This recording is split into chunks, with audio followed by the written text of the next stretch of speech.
Hello, beautiful people. Welcome to this week's episode of the Montpelier Happy Hour here on WVEW LP Brattleboro. I'm your host and producer of the show, Olga Peters, and this is where we talk about how things in Montpelier shake out for the rest of us. I want to welcome journalist John Walters from the Vermont Political Observer. He's here to bring us up to speed on some things that have been happening across the state. I'm glad you're here, John, even though we may not have a lot of happy things to talk about. We're just coming off the third July 10th flooding event in 3 years. This one, thankfully, was not as bad as the previous two, but, you know, next year in early July, I think we're all going to be looking at the calendar and wondering what's going to happen on the 10th, because it just seems to happen over and over again. Yeah. Well, I was thinking this morning as I was getting ready for this show, just how conversations around natural disasters and flooding specifically have changed since Irene. When Irene happened, yes, there was an acknowledgement of climate change and that there would be more storms in our future, but there was sort of a sense that, yeah, we got to prepare for this, but it's going to be a while before we get another one. It was like, this is a 100 or year flood. We got to prepare for them, but it's not going to happen very often. And now it's like, yeah, it's springtime. We're getting floods and we're getting massive floods. And the conversation to me has just changed so much. And with what's going on in Washington with FEMA, you wonder if we have a backstop anymore, and it's not just like, Trump having revenge on blue states. FEMA fell down on the job in Texas. So it makes you wonder what would happen if we had little to no response from the federal government the next time we have one of these. And, over the last, 12 to 15 years, we are near the top of all states in terms of number of federally declared disasters. Yeah. I remember, when I first moved here, there was a lot of talk in terms of climate change about, the worst thing that will happen to Vermont is that we'll get climate refugees from the coastlines. And so we might have population pressures and all that sort of thing.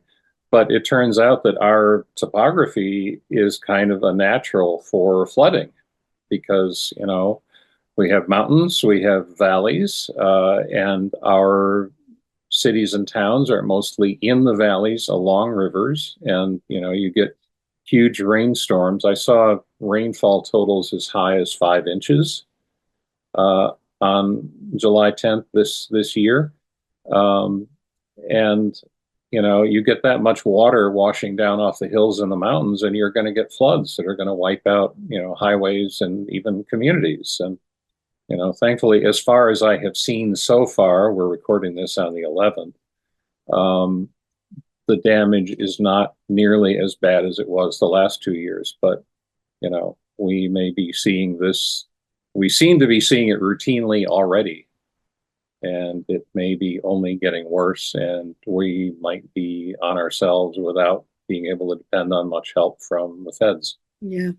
Well, and I worry that the changes at the federal level are hitting Vermont at a crucial time because most communities have been working very hard to do some mitigation planning that FEMA was going to at least partially fund in many cases.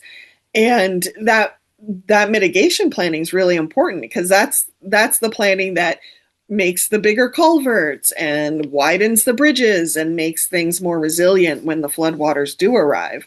Yeah. And so for a lot of communities, that work might actually get halted depending on what happens at the federal level. And then that just makes us more vulnerable going forward, in my opinion. Yep. Yeah, I think that's pretty obvious. And I don't know.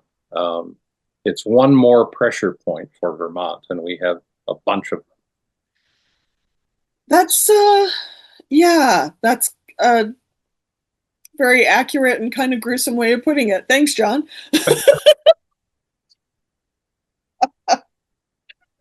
That was hysterical laughter, if anyone can't tell. Um, so, speaking of pressure points, let's shift gears to some of the pieces you've worked on this week.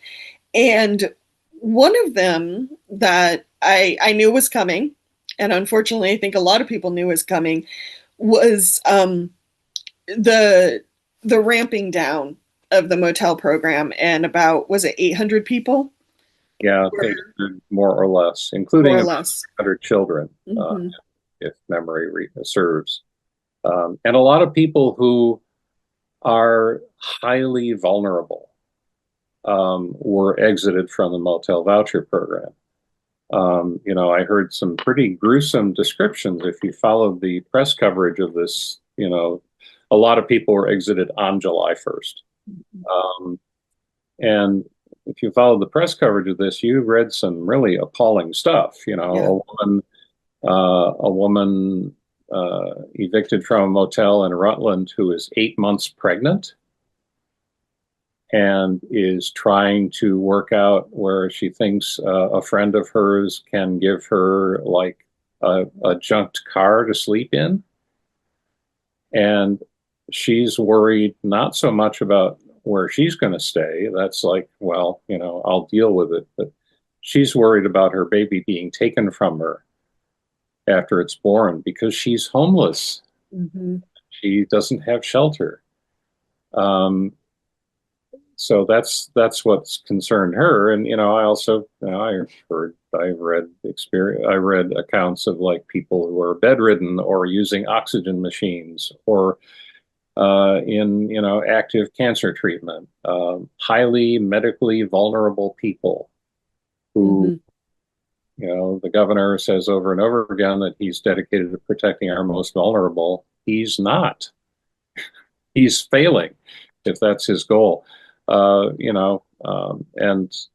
had the backdrop to this is he's been complaining about the voucher program for years. Nobody likes the voucher program. It was supposed to be a temporary band-aid. He's been complaining about it for years, but he has yet to propose an alternative to it, or an off-ramp away from it. And he vetoed the legislature's own plan for a replacement for the voucher program without proposing an alternative of his own. Um, so, you know, I mean, there are a lot of people and a lot of forces at work in causing this crisis, Yes. but he's the one who is not doing anything to solve it. And a lot of people are suffering tremendously because of that. Mm-hmm. And if you, among many other things, you hear a lot of complaining from Vermonters about homeless people and, panhandling and, vagrancy and litter and all sorts of stuff. This is a direct result of Phil Scott's policies or lack of policies, Mm. because that's why there are so many people who are unsheltered in Vermont. Um, So, if you don't feel safe in downtown Burlington or Montpelier or Brattleboro or wherever, you know, ask the governor what he's doing about it. And just for listeners, I'm watching my friend's dog. So if you're hearing dog noises in the background, like drinking water, that's what it is. Um, well, I was sharing with you some of my frustrations before we started recording today about how I feel like as a state, we put a lot of energy into hand wringing, and Mm-hmm. we put a lot of energy into talking about the problems. But when the rubber hits the road to do something, um, plans get scrambled. And you and I talked about a few housing projects, for example, that were scrambled at the local level because someone didn't want their view disturbed, or they were worried that the housing complex would attract the wrong sort of people, quote unquote. Um, And I'm just right now I'm just sitting with that frustration. And it's like, why are we even worrying about the problems if we're not willing to actually fix them? You Yeah, know? you know, Vermonters are proud of their brave little state. In many ways, their pride is justified. Hmm. There are many great things about Vermont. But it also creates a certain unwillingness to confront the issues and enact solutions that Hmm. may make small changes to the state, to the landscape, to, our communities. They may, in the long run, make them healthier communities, healthier places to live. But in the short run, this field is going to have a solar array in it, or, that corner that is currently, unoccupied is going to have housing built on it, or, you know, um, any one of a number of other things that might need to happen in order to make Vermont a better place for more people to live. And um, at the granular level, at the macro level, we sort of can have very fruitful discussions about the problems we face and what needs to be done. But at the granular level, at the individual level, the town level, um, making change is really hard, and we make it really hard. And, Hmm. um, that's, you know, you might make a case, you can make a case for opposing development in some places. Hmm. You can't make a case for each and every development proposal, against each and every development proposal. You've got to let things happen somewhere. Right. Uh, and if like the housing reform efforts of the last couple of legislative sessions take effect and take some of the power away from local boards and put it in the hands of regional boards or even the state, and housing proposals and development proposals start going through more quickly, Hmm. which is what we need. Is that going to make people really mad about how things are being done? I think at I least think some. there's a chance of that, yes. Yeah. And, like I say, you can make a good case for opposing development in many places. And that's why the legislature has tried to draw housing reform in such a way that will protect the special places. Hmm. But you can't say no all the time. Yeah. This conversation reminds me of a essay or an op-ed I read years ago now. It was in the Valley Advocate, which I'm not sure if the Valley Advocate's even printing anymore, out of the Northampton area. But it was written by someone during the time when they were putting some windmills on uh, the ridge line between Wilmington and Bennington, Mhm. uh, Searsburg, um, Somerset. I'm forgetting my geography, but the writer happened to be out hiking and stumbled across one of the windmills in the process of being built, and he was just writing about this experience and thoughts on renewables. But the line that stood out to me, and it's what I kind of refer back to when we're having these conversations about community, is they said, the world keeps changing and our energy needs are changing. And so we need to keep moving forward, um, for the sake of our planet. And when as long as we keep moving forward, then something better will come along, and we can take down the windmills if they're not working, and we can put this better thing in place. And it echoes for me about when we get stuck in our communities, about we're trying so hard to hold on to what we have, but it may not be the best thing to hold on to, especially if it's standing in the way of something that could be better. Yeah. I mean, one thing that doesn't get rarely gets talked about, the renewable energy advocates bring it up, but nobody listens to them. Is, how does it affect our economy that we are sending so many of our energy dollars out of state to It's a Canada, good point. oil companies elsewhere. Um, how would our economy benefit if we were generating our own power, or at least more of our own power? Um, I don't know the answer to that. I think that the benefits would have to be substantial. Mm-hmm. Um, and we have handicapped ourselves pretty greatly in terms of building out local renewables because of local opposition and because the state has been often been an active opponent of renewables. The regulators under Governor Scott have been extremely opposed to renewable development. Mm-hmm. Uh, there have been cases where they have overridden local authorities and regional authorities who have said yes. And that's one way in which, yeah, there would be more solar farms and there would maybe be large scale wind turbines, although there haven't been any of those built in Vermont in quite a while, and Mm-hmm. there is no development planned as far as I know. But, you know, when I'm traveling elsewhere and I see large scale solar or I see a wind farm somewhere, northern New York and um, elsewhere, I think that that's progress. Mm-hmm. I don't think it's ugly. I think it's a lot less ugly than almost any other kind of human development, strip malls or, whatever.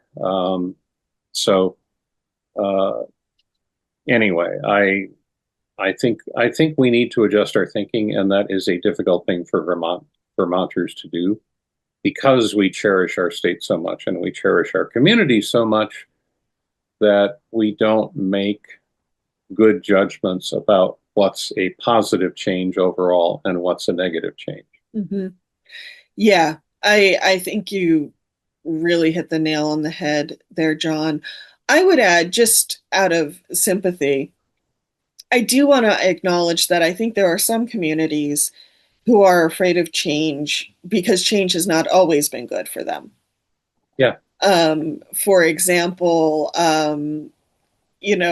the ski areas give a lot to our economy, um, but they don't always offer the best paying jobs, and there are people who can't afford to live in their communities because the housing prices have gone up.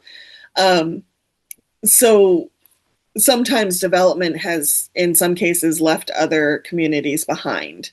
yeah, And I just think we should acknowledge that as one one of the reasons people might dig in their heels. And then it's beholden, or it's the onus is on the rest of us to really get better at communicating like what change means and why we need it. Um, so I'm just kind of adding that to the table.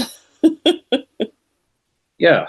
And part of this, I think, also is that journalism needs to do a better job at balancing that out. I see Yeah, good point. because I try to read as many of the local papers and things like that around the state as I can regularly. And, um, I see the same kind of, I see almost a cookie cutter story Huh. that I read over and over again about, local opposition to X development, whether it's an apartment building or a housing development or a new road or a solar farm or whatever. Um, and they extensively quote the opponents who are colorful and passionate and clearly care about their communities. Mm-hmm. Very little quotation of anybody else. There's very little from the people who are in favor of this idea or development or whatever. Mm-hmm. And it's a very easy way to write the story. Yeah. Yep. It magnifies the opposition, who are often a small group of people who are most directly connected to or, most directly affected by the proposed development. Mm-hmm. Um, and it it kind of creates, to me, a misleading narrative and a destructive narrative in terms of our ability to move forward. Mm. It's like You have someone who's proposing some new thing, and you have a group of people trying to protect their community or their view or their neighborhood or whatever.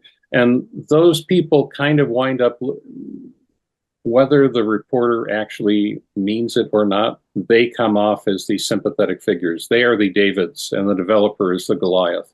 Right. And, you know, David wasn't always right, isn't always right. Hmm. Um, so, and that's just a bad way of framing things. But I read that over and over again, all over the state. That is a good point. Thank you, John. Thank you. Um, I'm curious. We have just about 5 minutes left before we need to hear from some underwriters. A brief thing we were talking about, or actually you wrote on your site, was about the campaign finance filing deadline and the amount of crickets that Yeah, were all over it. we have a campaign finance reporting system where during a campaign season, candidates are required to report pretty often, and that's a good thing for Mhm. transparency. During the off year, which we are in now, there's only one campaign finance deadline. There's only one between like December of last year and March of next year. And Wow, I didn't realize that. it was July 1st. Okay. And it went completely unremarked upon in the press. I did write a story about it. To be honest, there wasn't much in the filings, but I thought it was worth noting what happened, particularly in the extremely early stages of the race for governor in 2026. And we don't know how that's going to shake out. We don't know if Governor Scott is going to seek reelection. We don't know who might run against him on the Democratic side. There are rumblings. But what turned out to happen on July 1st is that nobody really reported any real fundraising. Hmm. Not the governor, not Treasurer Mike Pichak, who's the most widely considered person, the most likely to run for governor. Nothing from Attorney General Charity Clark or Secretary of State Sarah Copeland Hansis. No sign of any activity at all, which I thought was noteworthy because, whoever runs against Phil Scott, if he runs for reelection, and until we hear otherwise, we kind of have to assume that he is. Hmm. But whoever runs, if you are running against Phil Scott next time, when Howard Dean briefly considered a run for governor in 2024, he estimated that it would take at least a couple $1 million and probably more to mount an effective campaign against Phil Scott. And is that because of name recognition? You're overcoming name recognition. You're overcoming his potential fundraising power, which he Hmm. hasn't had to fully exercise, and his ability to dominate the airwaves. When you're governor, you get on TV every time you hold a press conference. You get stories in the papers. Uh, you you have the bully pulpit, and you're the only one. And in order to overcome that kind of advantage in terms of recognition, popularity, and accessibility to the media, you have to have a lot of money. Mm-hmm. Howard thought 2 million. I thought there might be, if like Mike Pichak was actually considering a run for governor next year, that he might have raised a few $100,000. Hmm. That would have been a sign because he already has enough money to run for reelection as treasurer left Mm-hmm. left over from last time because the Republicans have yet to mount a credible candidate against him.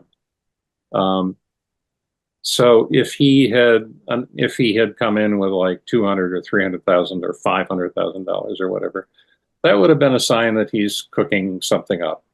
Hmm. But he didn't. He has in fact sort of spent a modest amount of money since last December and raised almost nothing. Okay. So that is not. I mean, he is continuing to pay a highly regarded campaign consultant, Hmm. to be his advisor and planner Hmm. and whatever else. to the tune of about $3,000 a month. Uh, and so he's obviously not, he hasn't like, put the car in the shop and put it up on blocks and all that. He's, keeping it tuned up and keeping the oil changed and all that for a potential race. But there's no sign that he is actively fundraising. Mm-hmm. Again, because of the way our campaign finance law is written, we won't hear anything more officially on campaign finance until next March, which, it's very early to be talking about 2026 right now. It's going to be bordering on really late before we see any official sign of what's going on in campaigns in Vermont. Right. So I thought it was worth writing about that. There was nothing worth writing about. Itself was worth writing about as far as I was concerned. um, and remind me, John, will there be any other filing deadlines? I'm thinking at like the local level, like if someone's running for select board, they have to file with the town clerk by a certain time. Yeah. Is there anything on that at the state level? I can't remember. I mean, there must be. I'm not up on my local fundraising deadlines, Mm-hmm. but there must be because it's town meeting. Uh, Mm-hmm. so the elections are next March. So there is a separate cycle for that, but I don't know what the deadlines are. But nothing for the governor or the state Nothing level for folks. nothing for statewide or for legislature until next March. Okay. Wow, that's a long time to wait. Yeah. Hmm. In my piece about it, I proposed we have a lot of reporting deadlines at the as you approach the election.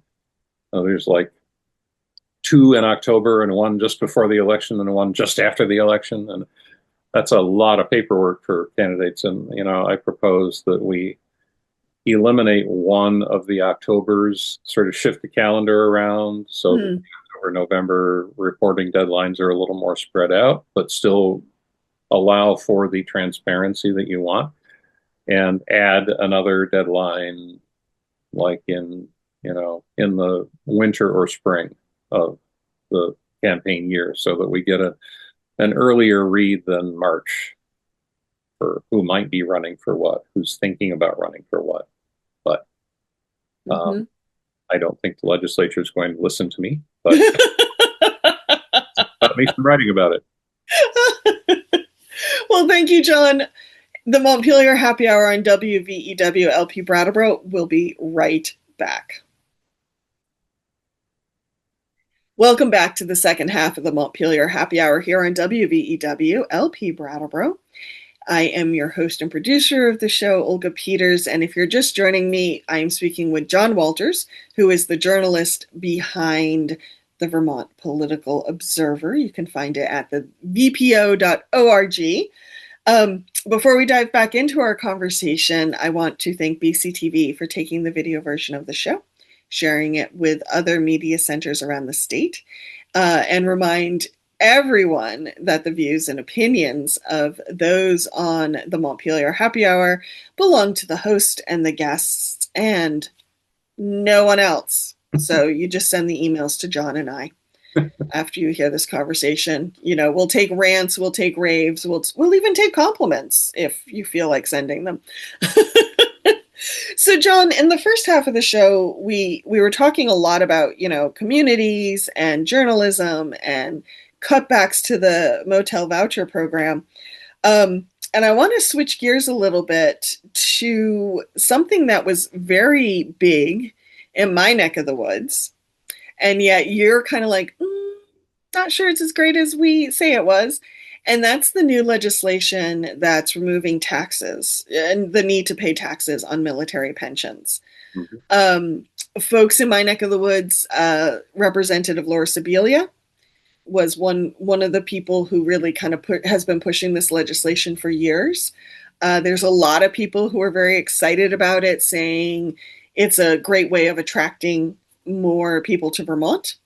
Especially workers, because many of the people who retire from the military are still in maybe their 30s, 40s, 50s, and still have, lifetime of work ahead of them. But you were saying it may not be as rosy as everyone thinks it is.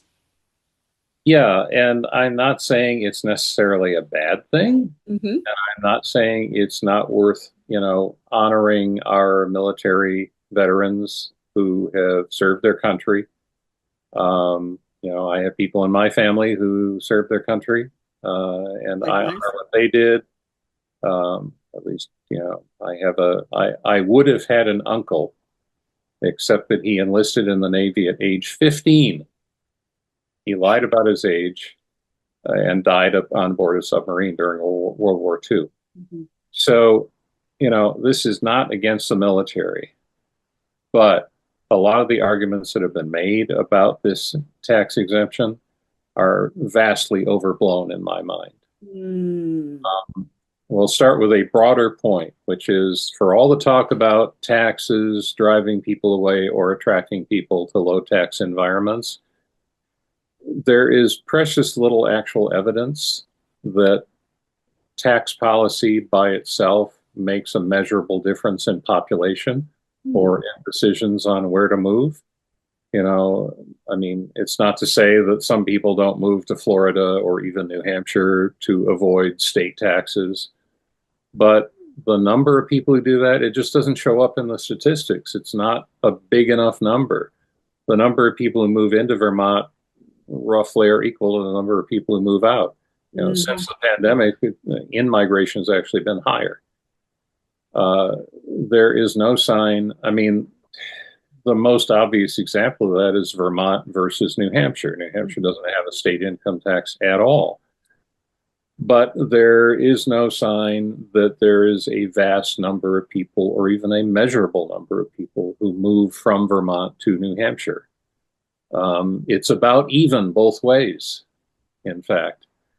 So this isn't going to boost population. Mm. It might a little tiny bit, probably not enough to offset the lost tax revenue that we are foregoing. Um,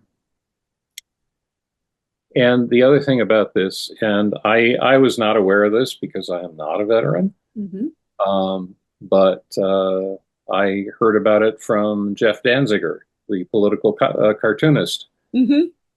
is a Vietnam vet. He served for 4 years in Vietnam and wrote a highly entertaining and disturbing memoir of his time in the Army called Lieutenant Dangerous. Um, and he pointed out that, most people who serve in the military never get a pension. The military pension program is only for people who serve for 20 years Right. and then retire. So Jeff Danziger doesn't get a pension. My dad didn't get a pension. If my uncle had survived the war, he wouldn't have gotten a pension. Yep. The vast majority of enlisted men and the non-officer class never get a pension. Some NCOs get a pension. Almost all officers get a pension if they stay in the service for 20 years. Mm-hmm. So this isn't rewarding the troops. This is mostly rewarding the top end of the military that serve for 20 years, and they do make sacrifices, and they could have made more money in civilian jobs. Yes. But, they exit the military usually in their 40s, Mm-hmm. with enough time to build a second career, with valuable, highly employable skills, with sometimes with connections from their service in the military and knowing other officers who retire and go to work for a defense contractor, say, or become a lobbyist, or go into politics, or become a corporate executive somewhere. Most military pension recipients are in the upper tax brackets. Mm. So this is largely, as I said in my piece, a tax giveaway for people who don't really need it. Mm-hmm. Now, if that's what you decide to do because you want to honor the troops and you don't want to tax people for serving in the military, if that's how you choose to, frame it, then fine. Most states do not tax military pensions. I've got no real problem with that. Um, but I think a lot of the arguments for it are misguided or overblown, vastly exaggerated. And I think it's not going to make much of a measurable impact in any regard. Hmm. We are foregoing a modest amount of tax revenue at a time when the state coffers are really, stretched. Um, Hmm. and that's a problem. And then the other thing is, if you want to, and Senator Ann Cummings, who has been an opponent of this tax break for years, her argument is if we want to honor military veterans for their service to the country, that's fine. But is that where we draw the line? Do we make police pensions tax free? Good point. Firefighter pensions, corrections officers, EMS, Hmm. nurses, doctors. Where exactly do you draw the line? Hmm. Is this the right place to draw the line? I don't know. It's where we've chosen to draw the line, and we'll move on from here. I just don't want anybody to think that this is going to be a panacea for anything. Right. Well, and I think we should also add that veterans have other needs besides paying taxes on their pension. There are healthcare needs, there are housing needs, there are, returning to civilian life needs, there's community needs. And how as a state are we caring for those needs as well? And the vast majority of those veterans are not getting military pensions at all Right. because they have served 20 years. Yep. Well, I appreciate that, John. I One thing I liked about the post you put on your website was it just added more clarity and nuance to the conversation And that, wasn't happening. honestly, why it took me after this already went into effect when we have been talking about this issue for years. And I don't remember anyone ever pointing out that the vast majority of military vets don't get pensions.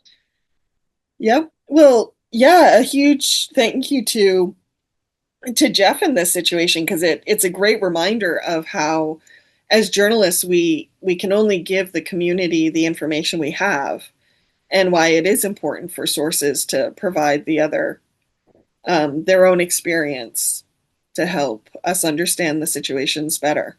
And to be honest, there's probably few, if any, journalists in this state who served in the military. True. I didn't. When I was of military age, the Vietnam War was going on, and I didn't want to step into that. Hmm. But when you have reporters and editors as a class who are liberal arts graduates who didn't serve in the military, then they're just completely ignorant of that fact. And it took Jeff Danziger, who is a liberal but a military vet, to point that out to me. Hmm. Yeah, I've noticed over the past few generations the two things that have changed so much as far as like lived experience is fewer people in the military, fewer people farming. Yep. There was a time in our communities where both were true for a lot of people. They'd served in the military, either even male or female, like as nurses. My grandmother was a nurse in World War II. My grandfather was in World War II, but they were also farmers. And it's interesting how community conversations change based on lived experience like that. Yep. Yeah. Well, thank you, and thank you to Jeff for sharing his experience with you. Shifting gears to Scott Beck. And I'm interested for this conversation. For those who don't know, Scott Beck is a representative. He's a state senator Oh, now. senator. Thank you. And the reason I'm foggy on him is his name has been dropped to me a couple times, but I haven't actually. He's outside Windham County, and I haven't dug into him. But yes, his name comes up again on your blog. So now I'm like, okay, who is this guy? Tell me more, John. Well, the title of my piece was, Scott Beck may not be the smartest person in the legislature, but he's in the conversation. Hmm. Um, Which is he, a smart thing to do. Get yourself in the conversation. yes, um, he's been in the legislature since 2015. Hmm. He's from St. Johnsbury. He and his wife own a bookstore. He is a military vet. Hmm. Um, and he served for uh, basically 10 years in the legislature. And then last year, the longtime senator from the kingdom, Jane Kitchell, retired, Right. and that opened the door for Scott Beck to run for state senate. He raised a lot of money. He won his race. His Democratic opponent raised a lot of money too. He won the race quite handily. And when I was looking back at some of his campaign materials, I realized that he ran very much as a pragmatist, kind of a centrist who can like work for the people of my district, that sort of thing. Um, he enters the state senate and immediately becomes Senate Minority Leader. That in itself is almost unheard of. Hmm. I didn't try to check the history, but it's quite possible that it's never happened before. Oh, really? I mean, the Senate is a very seniority laden body. You Hmm. know, you tend to get the best committee assignments after you've been there for a while. Right. Um, and for a freshman senator, even one who's been in the legislature for a while, for a freshman senator walk in the door and for his Republican colleagues to immediately say, yes, you're our leader, is a remarkable accomplishment in itself. Uh, when Scott Beck was in the House, he was a very respected member of the minority Republicans. He never served in caucus leadership or anything like that, which is a little bit interesting in itself retroactively. Mm. But he served for most of his time on the Ways and Means Committee, and which Oh, is right. writes tax policy. And he was respected as, a lot of the Republicans in the legislature just kind of vote no on everything the Democrats propose. Right. He actively worked with the Democratic majority to try to enact, try to get some of his ideas into legislation.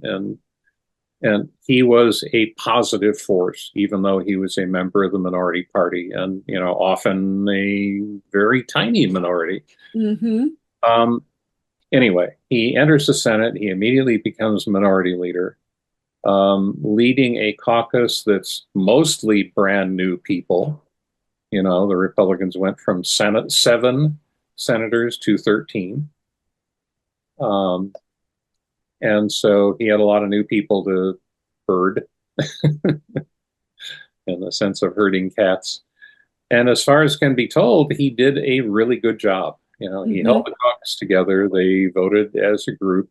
They, had significant influence as a larger minority, on how the Senate did its business and what was considered and what, you know, uh, what legislation it considered and passed. Um, and he was a strong voice for Republican policy. He kind of Hmm. became, after Phil Scott, the most prominent Republican voice in Montpelier. Yeah.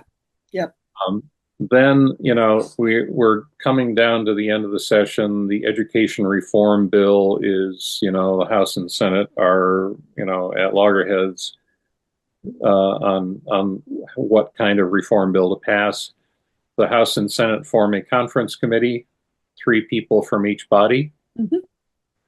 and there's Scott Beck on the Back Senate. in the room. Got a seat at the table.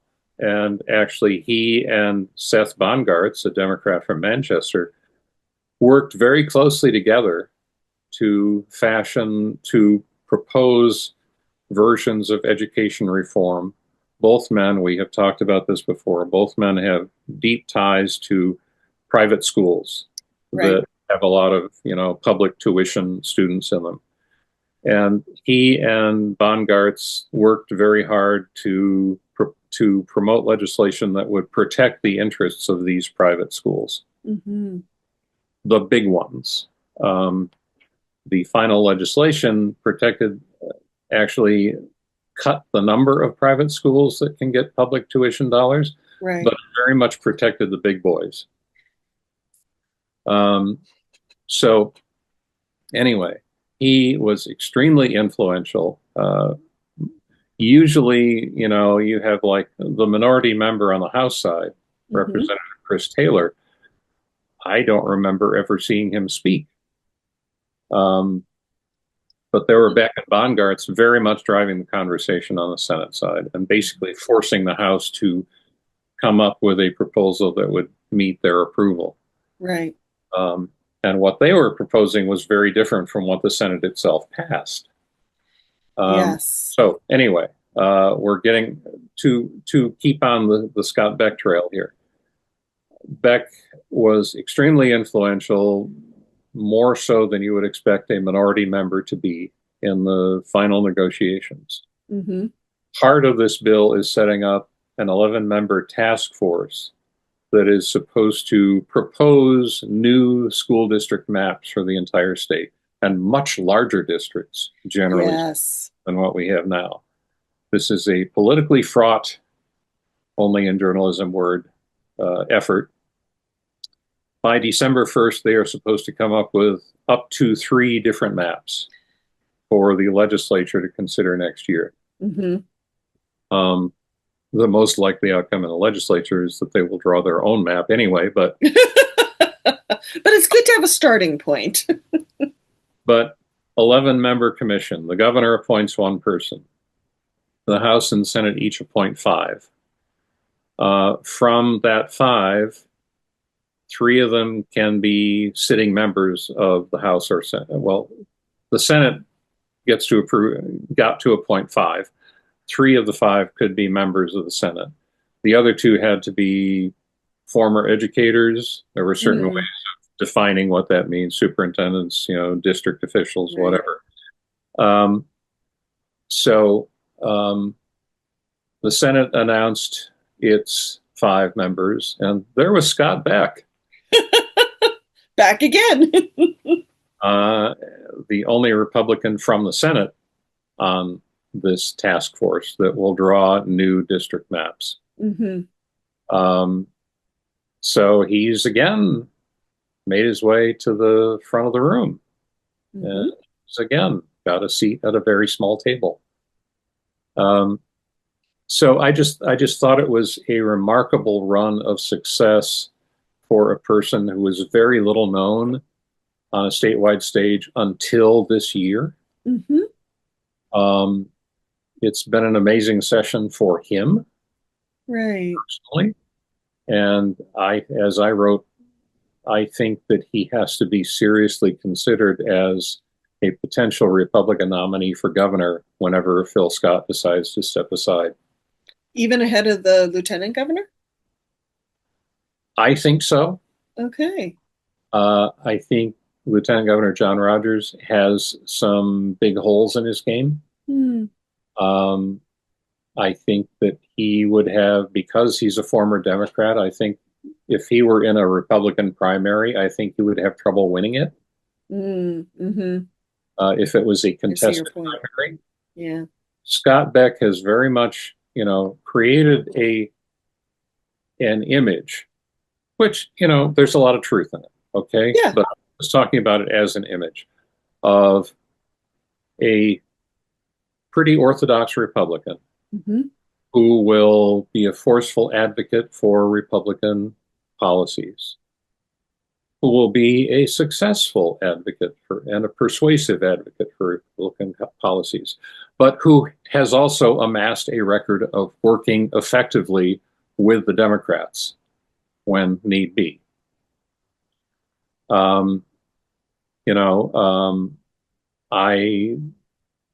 There's no way of predicting how statewide politics would play out. When there is an opening for the governorship, it tends to attract a lot of candidates and kind of dogpile primaries.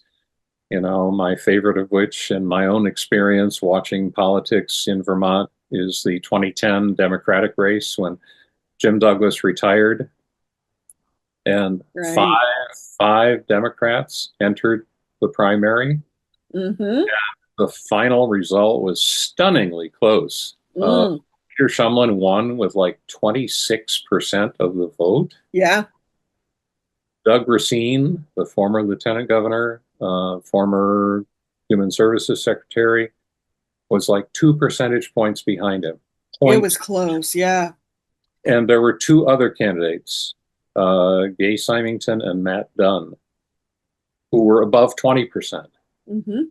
The fifth person was, single digits, not much of a factor, but that was a wild and very unpredictable primary, uh, razor thin outcome. And, the next time, whenever Governor Scott decides to step aside, I would expect that there will be a highly competitive Democratic primary and probably a competitive Republican primary. Mm-hmm. And, if it's John Rogers, the former Democrat, against someone, the former Democrat who has been vocally opposed to Donald Trump. And he's in a primary against a longtime Republican who has not been vocally opposed to Donald Trump. Mm. I think he would have trouble winning a primary. Mm-hmm. Um, so, I I would have to see more from John Rogers to take him uh, seriously as a future governor of Vermont. Um, I've been wrong about this before. My track record in predicting who's going to come to the top of the political pile, good. But if Las Vegas were setting the odds or the sports books were setting the odds on the Vermont gubernatorial race in 2028 or whenever, and Scott Beck was a long odds, long shot, I'd put down a few bucks on him. Mm-hmm. Let's put it that way. I think what he's done in the last 6 months is extremely impressive. Mm-hmm. One of the most impressive runs of success for a single political figure in the legislature I've seen in a long time. Yeah. Well, and I think the thing that stands out to me in what you've just said is looking for the words, but what a way to keep a consistent narrative about the ed finance bill and where it should go. Mm-hmm. If you've been able to tell it over multiple phases. Um, and so it will be interesting to see which of Scott Beck's ideas or what he is pushing for make it over the finish line. Yeah. And, I think the education reform bill, which is now Act 73, has a long way to go before it ever takes effect. It Mm-hmm. would take effect in the year 2028, and it has to meet certain tests and get over certain obstacles and, hit certain guidelines and benchmarks in order to roll into effect. Mm-hmm. And there's a lot that needs to happen between now and then. And people are already saying that next year's debate over the next phase of education reform will be at least as contentious as this year's. Yay. And it will be taking place in an election year. And, if this bill in its current form or something like it were to take effect, it would probably result in the closing of a lot of small rural schools. Mm-hmm. Places like Scott Beck's district would be hit pretty badly. Good point. And he would need to use his political skill to try to explain that to his constituents and try to explain that to a broader electorate that might be suffering some real shocks from this reform taking effect. Mm-hmm. The loss of a lot of local governance, local control over school policy and school budgets. Um, fewer schools, especially in rural areas. So, this is the beginning of the effort, and it's way too early, but it's my job to talk about politics and the next cycle and the next governor, whenever that happens. Yep.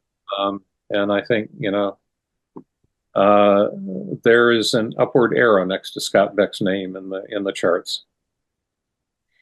Thank you, John. Unfortunately, we are out of time here on the happy hour, but we have just a few minutes left, or not a few minutes, just under a minute left. And I don't think it would be fair to listeners to head out without hearing just a little bit about your thoughts on a recent visit to LA. I was in Los Angeles in early May for a week, and it was a really neat experience in many ways. At one point, I found myself in MacArthur Park, partly, honestly, because of the song. I just wanted to see it. It's a kind of a nondescript city park. Mhm. But then to see that and to see a lively neighborhood around it that was not without its problems, but it's a neighborhood gathering point.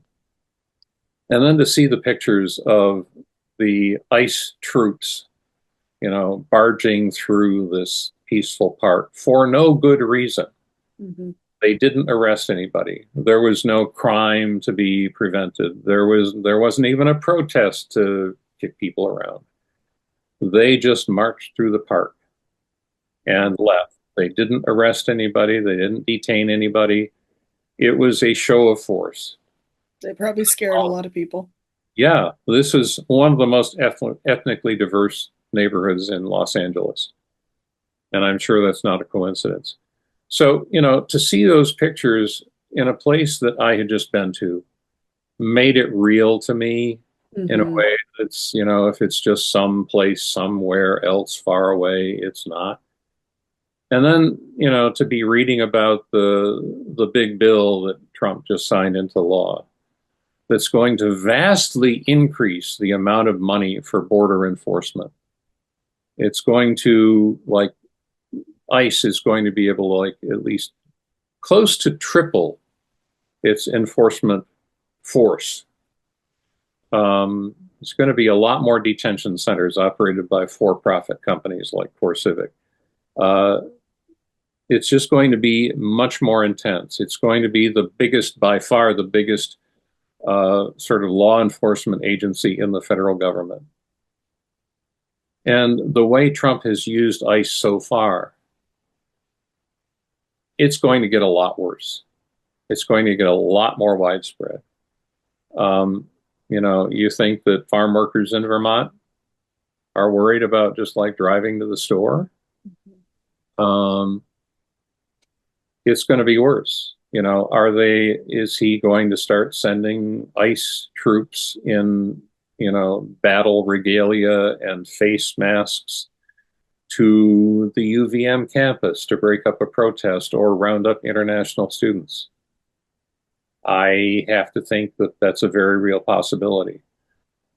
Are we going to see ICE forces? ICE has arrested people at court hearings, at immigration hearings, at other official places. Are we going to see heavily armed, identity concealed ICE troops at polling places in November of 2026? I think we will. Hmm. Not everywhere, probably in ethnically diverse precincts in the swing districts. That's going to intimidate a lot of people from voting. If it suppresses Democratic turnout by a few percentage points, might help the Republicans keep control of the federal government. That's what we're facing. We are facing a dramatic expansion of a police apparatus that is already being used by Trump to intimidate, to especially intimidate people of color, to spread fear and confusion, um, and the the immigration and border enforcement apparatus that he has been able to use at his whim is about to get far, far larger. Hmm. And I think that's a real warning sign for, honestly, for the future of democracy in our country. Yeah. There's a Reading, nice note to end on. well, and I'll end it on an even more fun one. Reading your piece this morning brought up two things for me. The first was an interview I did with Mayor Lott from Winooski, and just the tone of her voice when we were talking about um, her community and their concerns right now with ICE. You know, she said, and I'm paraphrasing, we want a safe community and we're working very hard to have a safe community in Winooski, but you know, we can't guarantee it now under what's happening at the federal level. And that just was gut wrenching. And it really brought home many of the things she's dealing with. But then right after I had that conversation, I was visiting friends in Keene, and we went to a Mexican restaurant, and they were playing music in the background, like a lot of restaurants do. And all of a sudden, Christine Christine Noem's voice came on, basically saying, "We want you to deport yourselves, and if you don't, we'll find you." Basically, was what the message was. And so, I encourage anyone who regularly streams music from Spotify, because I think they use Spotify at this restaurant, or Pandora, or any of those streaming services. Listen, are you hearing these commercials? And I'm betting if you're not listening to like a Spanish language channel or, you know, another language channel besides English, you're probably not hearing these commercials. And they were, it was pretty upsetting, you know, and we're not the target demographic, my friends and I. But I just, it stands out for me how at this point things are still feeling like bubbled. Mm-hmm. But we need to be careful because they won't stay bubbled for long. No. And it will be your neighbor or it will be your family member who Yep. is in danger. Yep. If not you yourself. So, how's that for a happy note? Yes. Have a good day. Good luck, everyone. Yeah, in all seriousness, thank you, everyone, for tuning in. The Montpelier Happy Hour is on Friday at 2 p.m. on WVEW LP Brattleboro. You can find John's work at the Vermont at the VPO.org. And take care. And I hope you all have a good weekend.